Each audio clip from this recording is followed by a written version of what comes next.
بسم الله الرحمن الرحيم. Assalamualaikum warahmatullahi wabarakatuh. Innal hamdalillah nahmaduhu wa nasta'inuhu wa nastaghfiruh wa nu'minu bihi wa natawakkalu alaihi wa na'udzu bihi min syururi anfusina wa min sayyiati a'malina. May yahdihillahu fala mudilla lahu wa may yudlil fala hadiyalah. Asyhadu an la ilaha illallah wahdahu la syarikalah wa asyhadu anna Muhammadan abduhu wa rasuluhu la nabiyya ba'dah. Allahumma salli wa sallim wa barik alaihi wa ala alihi wa ashabihi wa tabi'ina lahum bi ihsan ila yaumiddin, amma ba'd.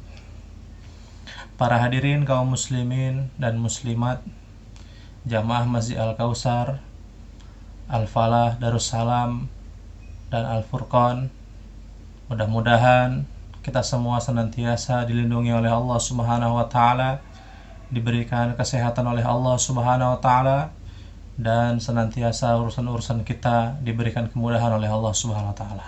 Amin Allahumma amin. Alhamdulillah, bersyukur kembali kita kepada Allah Subhanahu wa taala. Pada kesempatan kali ini kita bisa bertemu walaupun via daring karena kondisi yang belum memungkinkan, pandemi ini belum juga berakhir sampai saat ini. Tetapi tak bosan-bosan kami mengingatkan kepada diri kami sendiri dan jamaah sekalian untuk kita sama-sama berikhtiar, yaitu mengikuti protokol kesehatan, menjaga 5M. Ya, dulu-dulu masih 3M, sekarang sudah menjadi 5M. Ini bukan karena kita takut dengan corona, tetapi semata-mata karena kita ini juga selain diperintahkan berdoa oleh Allah Subhanahu wa taala, kita juga diperintah untuk menyempurnakan ikhtiar. Salawat serta salam semoga senantiasa tercurah kepada junjungan kita yang mulia Nabi Agung Muhammad Sallallahu Alaihi Wasallam beserta keluarga, kerabat, serta umatnya yang setia hingga akhir zaman. Bapak Ibu, saudara sekalian, jamaah dimanapun Anda berada, pada kesempatan kali ini kita akan mengkaji bab tentang penyakit yang ada pada buah-buahan. Sering ketika kita membeli buah, ya, baik yang sudah dipetik ataupun masih di pohon, maka kita di situ tidak tahu ternyata ada cacat atau penyakit di buah tersebut. Nah, bagaimana Islam menyikapinya? Nah, disinilah kita akan sama-sama mengkaji daripada pendapat kaulnya para ulama, terutama ini Imam Syafi'i rahimahullah ta'ala. Bab penyakit. Imam Syafi'i berkata, apabila ada seorang membeli buah, kemudian dia serah terima buah tersebut, ternyata setelah pulang ke rumah, buah itu ada penyakitnya. Buah itu maka hukumnya sama saja, yaitu tetap harus dikembalikan. Tetap harus dikembalikan. Dikembalikan bagaimana? Dikembalikan kepada akad ketika jual beli. Akad ketika jual belinya seperti apa? Kalau ketika jual beli itu si penjual memang menyampaikan ini buahnya bagus, buahnya manis, buahnya tidak ada busuknya. Sampai ke rumah kok tiba-tiba ada busuknya, maka sesuai akad kita beli buah yang bagus, ternyata sampai di rumah buahnya itu busuk, maka bisa kita kembalikan. Kecuali ada pengecualian. Yang kita beli ini memang buah yang sudah ada penyakitnya, sudah ada busuknya. Ya, kalau kita pergi ke toko buah, ya, kita akan melihat di situ ada buah-buah yang sudah disisihkan oleh penjualnya, dipisahkan. Ada hitam-hitamnya sedikit, ya, ada ulatnya mungkin di situ, dipisahkan sehingga yang buah yang masih segar 1 kilo bisa 50.000 itu buah yang sudah ada cacatnya, sudah ada busuknya, walaupun sedikit, itu dijual hanya 1 kilo 20.000, 1 kilo 25.000, separuh harga. Bahkan lebih daripada separuh, lebih murah maksudnya. Nah itu maka sampai di rumah kita lihat, kok ini busuk, ya tidak bisa dikembalikan. Kenapa? Karena memang dari awal yang kita beli di situ adalah buah yang sudah ada cacatnya, yang sudah ada penyakitnya, sudah ada busuknya walaupun sedikit. Sampai di rumah ternyata busuknya banyak, ya itu memang berarti kita kurang pintar milihnya, begitu. Maka dalam Islam disebut juga dalam istilah usul fikih, la dororo wala diror. Tidak boleh kita ini merugikan orang lain, dan juga kita ini harus berusaha sebagaimana mungkin kita jangan sampai dirugikan oleh orang lain. Saya ulangi lagi, la dororo wala diror. Janganlah kita ini merugikan orang lain, dan juga jangan sampai kita ini mau dirugikan oleh orang lain. Maka penting kita ini dalam membeli buah-buahan, karena buah-buahan ini terkenal adalah barang yang cepat berubah. Beda kalau kita ini beli elektronik. Elektronik ini garansi. Garansi itu maksudnya ya pihak yang menjual memberikan garansi kalau ada kerusakan, bukan disebabkan pemakaian, maka nanti akan kami ganti atau akan kami servis gratis, seperti itu.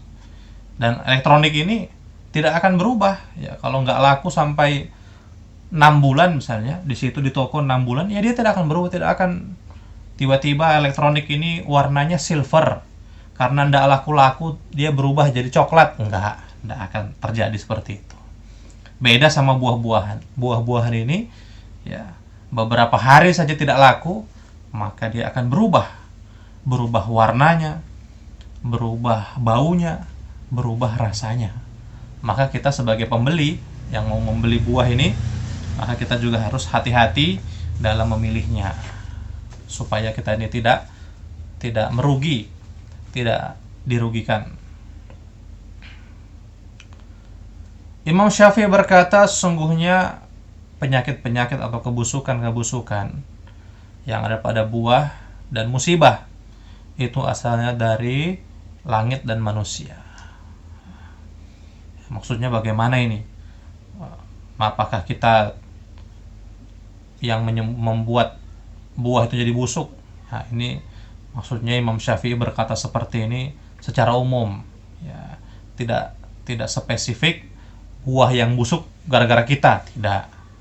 Dalam ayat Al-Qur'an Allah berfirman, "Dhaharal fasadu fil barri wal bahri bima kasabat aydin nas."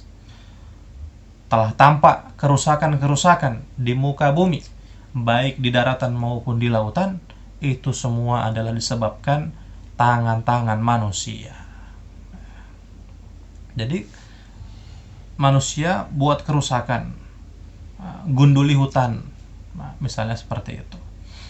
Maka akhirnya timbullah musibah-musibah, tanah longsor, banjir. Yaitu sebenarnya dikarenakan daripada ulah manusia itu sendiri.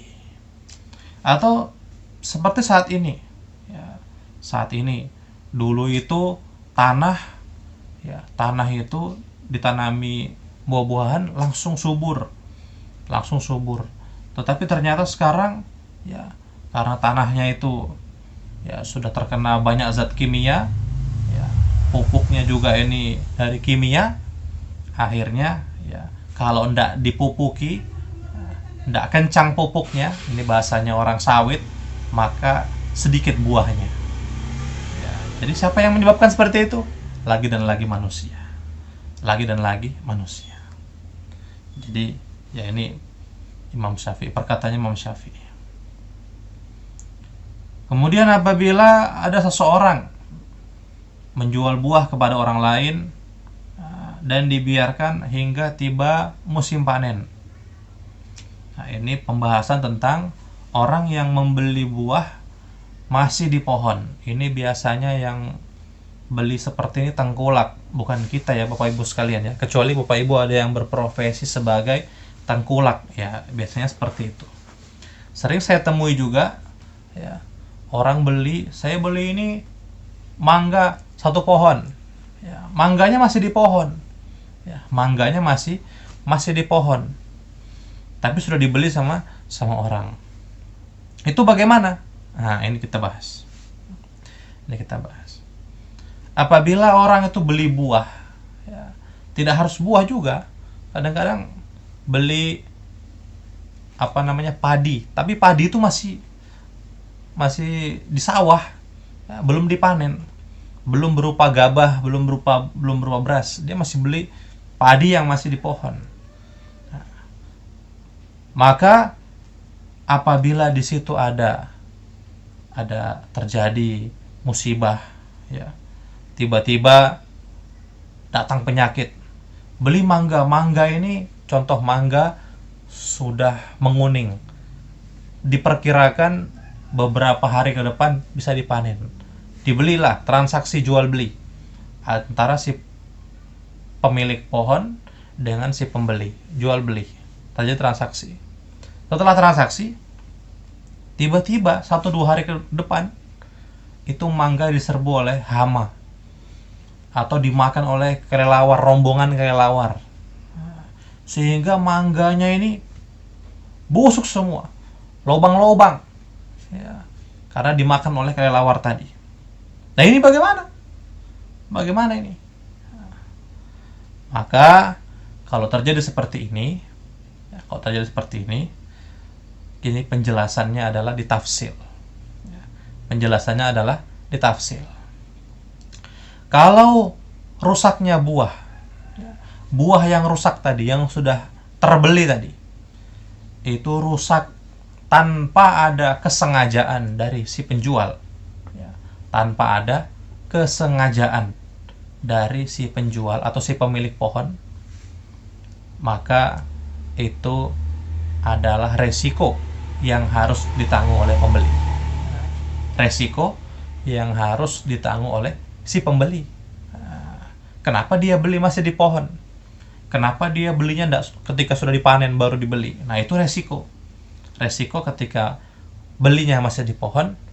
Maka kalau ada kerusakan seperti itu, dimakan kelelawar, kena hama, kalau tidak ada kesengajaan dari si pemilik pohon, si penjual, maka itu adalah resiko yang memang harus ditanggung oleh si pembeli. Tetapi sebaliknya, kalau kerusakan tersebut ada kesengajaan, dari si pemilik pohon, maka uangnya harus dikembalikan. Uang hasil penjualan tadi harus dikembalikan si pembeli karena ada kesengajaan. Contoh kesengajaan bagaimana? Ya, tiba-tiba dia usil, mungkin akarnya dipotongnya di bawah itu, atau kalau bentuknya sawah ya, tiba-tiba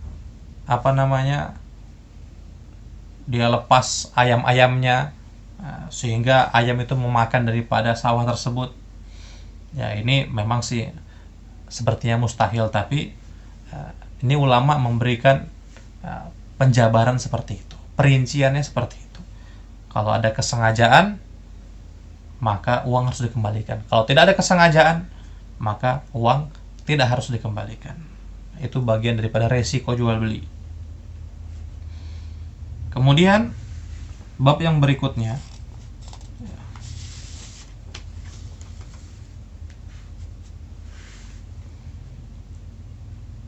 Imam Syafi'i berkata, apabila seorang menjual kebun, baik hanya 1/4, setengah, 3/4 ataupun sepetak, tetapi dengan pengecualian beberapa batang pohon kurma yang sudah ditentukan, saya jual nih kebun saya nih, di situ ada jagung, di situ ada cabai, tapi ini jangan ya, ini yang singkong jangan.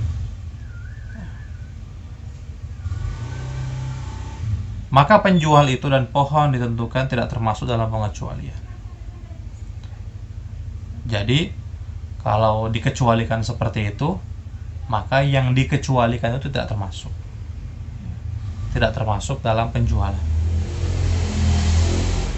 Jadi supaya tidak repot, ya kita tuh harus jual semuanya saja, tidak usah dikecualikan seperti itu, karena itu akan menimbulkan masalah di belakang hari. Masalah ya, nanti kalau masih hidup sama-sama tahu, tiba-tiba anak-anaknya, oh ini di kebun bapak saya, ini pohon saya. Oh tidak, ini dulu sama bapak saya sudah dikecualikan, ini nggak ikut dijual. Oh nggak bisa, ini di kebun saya, harus pohon saya. Akhirnya ribut.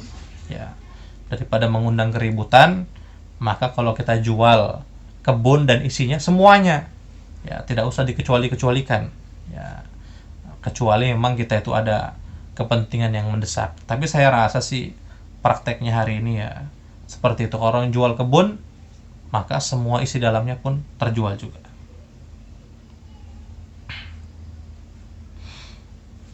Imam Syafi'i radhiyallahu berkata, barang siapa yang menjual seekor kambing yang sudah berumur 1 tahun, sapi ataupun unta pada seorang, maka zakat itu diambil darinya. Zakat diambil darinya. Ya, jadi ini penjual biasanya kan kambingnya banyak, ya, kambingnya, sapinya banyak, maka tetap saja ya penjual yang kambingnya banyak tadi ini harus bayar zakat.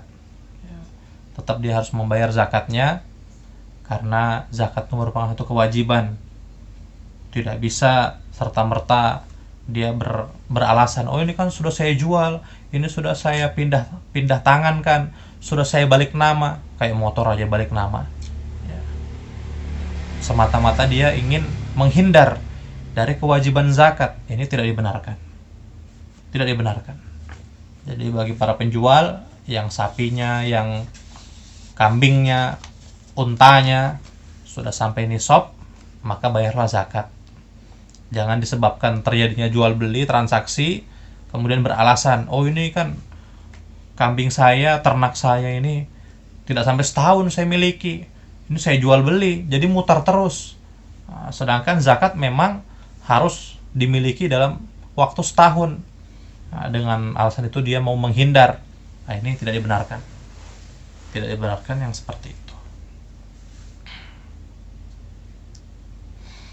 Wallahu a'lam. Mudah-mudahan kita bisa mengambil pelajaran iktibar dari masalah jual beli, yang di situ ada cacat, ada kebusukan, terutama ini buah-buahan, ya.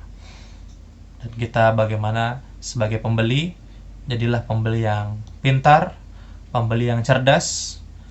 Kalau bisa membeli buah-buahan ini senantiasa kita perjanjian kepada si penjual. Bapak saya beli buah yang ini Bapak berani jamin kalau ini tidak ada kebusukan, tidak ada yang cacat? Oh iya. Kalau ini ada yang busuk bagaimana Pak? Boleh saya kembalikan? Iya boleh. Nah, seperti itu. Kita jadilah pembeli yang cerdas, sehingga kita tidak akan dirugikan apabila ada cacat, ada kerusakan, ada kebusukan dalam buah tersebut yang kita beli, maka kita bisa mengembalikan karena itu sudah termasuk dalam akad perjanjian jual beli kita. Wallahu a'lam. Demikianlah taklim kita pada kesempatan kali ini. Mudah-mudahan ada manfaatnya. Hadallahu wa iyyakum ajmain. Subhanakallahumma wa bihamdika asyhadu an la ilaha illa anta astaghfiruka wa atubu ilaik. Wassalamualaikum warahmatullahi wabarakatuh.